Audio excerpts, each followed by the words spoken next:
Occasionally in life, you may wake up and find yourself in a different mood than you were when you went to bed.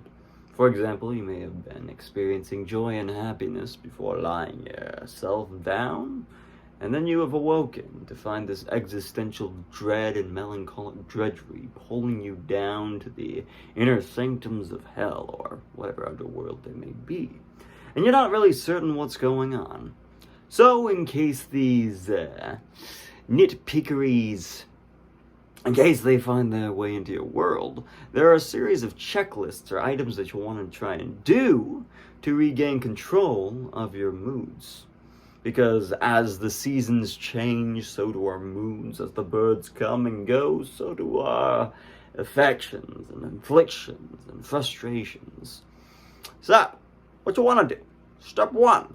Try to drink some water. Dehydration can cause us to become a little bit anal or irritable, so a little bit of water may help.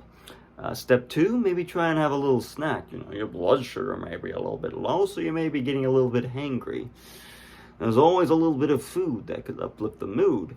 Perhaps your body's a little bit flustered or stretched or unstretched, tight. It may be tensing up, so do some stretches, pull your arm over, pull it over, do ballistic stretches, as they say in P90X, or, momentum, get your body moving. Perhaps you're lacking vitamin D, so you could always go outside or get yourself one of those fancy sad lamps that they have on the internet, right? Joy. Don't forget to get that light on you. Bask in its glory, because the body needs it. Check your diet as well, because the things that you put in there, they say you are what you eat, so what you put in there will manifest your moods.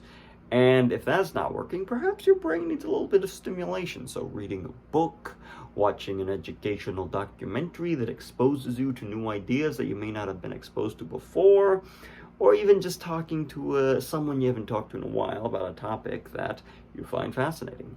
Journaling also may help, just to, splash out all of your ideas onto a page so that you're not just letting them fester in your head, because sometimes we suppress our moods and our feelings and our frustrations and our irritations about the world, and then they just start boiling up and they cause us to plummet down into the greater sanctums of these valleys that we cannot escape, the valley of death, as it were. So, those are a few ideas that you can do if you're finding yourself in these dismal moods. Well, society, that's what happens to us. So, thanks for tuning in. Best of luck if these melancholic drudgeries find their way into your world. And, thanks for tuning in. Doodles.